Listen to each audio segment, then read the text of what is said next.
with Dan. I love taking bus or boat tours when I visit a city for the first time. It gives you a general idea of where everything is located, how far things are from another, and it's just an easy way to see a lot of a city for one low fee. But I would never sit on top of a double-decker bus when the temperature is 45 degrees. I'd get burnt to a crisp. So on my fourth trip to Vegas, I was finally able to take the big bus tour.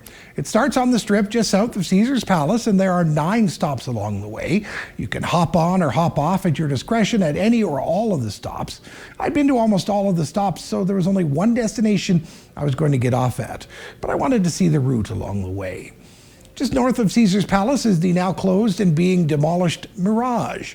The Mirage closed on July 17th of last year and is expected to reopen completely rebuilt as the Hard Rock Las Vegas by May of 2027. Vegas is so much about Elvis Presley to me, even though Elvis hasn't been there now for 48 years. But of course, he has a boulevard named after him. Much of the shows and showmanship of Las Vegas comes from what the king used to wear and how he used to perform. And he used to perform right there at what is now known as the Westgate. Elvis Presley performed for 7 years at that hotel, encompassing 636 consecutive sold-out shows when it was known as the International. Back to the Strip now and the Strat. The Strat is a hotel and casino that includes the tallest observation tower in the United States. It's also the second tallest observation tower in the Western Hemisphere, surpassed only by the CN Tower in Toronto. Bada bing!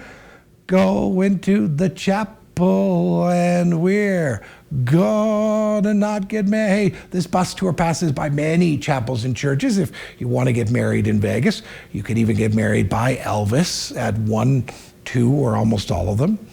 All right, here's the place I wanted to stop on the bus tour. The Mob Museum, a museum dedicated to featuring the artifacts, stories, and history of organized crime in the United States, as well as the actions and initiatives by law enforcement to prevent such crimes. Now, I got off here, and I loved it.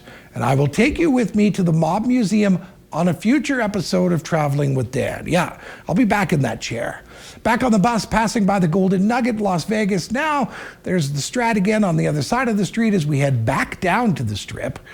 I love palm trees in the sun. I could just stare at this picture for hours.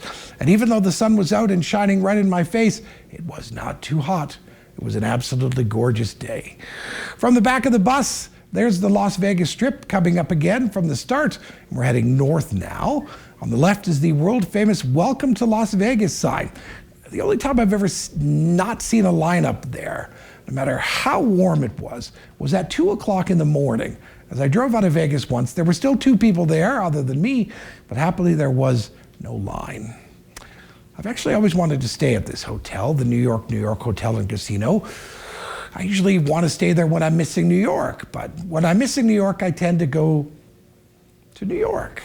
This place is designed to evoke New York City and its architecture and other aspects. There's even a Shake Shack, a truly New York restaurant there.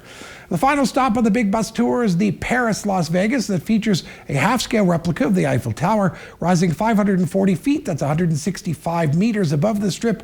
You can even go up to the observation deck for a 360-degree look around. I'll do that next time I'm in Vegas. Gotta save something for next time. Now, I actually can't show you most of what I did while I was in Vegas because what happens in Vegas stays in Vegas, baby.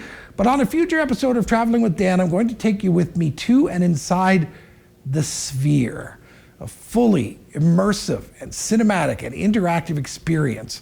Get ready to hear about a multi-sensory experience with its own weather and seats that let you feel each and every moment.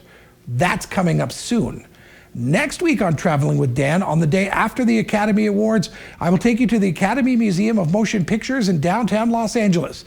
Yes, we're going to the movies next week to see things like the actual slippers worn by Judy Garland in The Wizard of Oz. Traveling with Dan.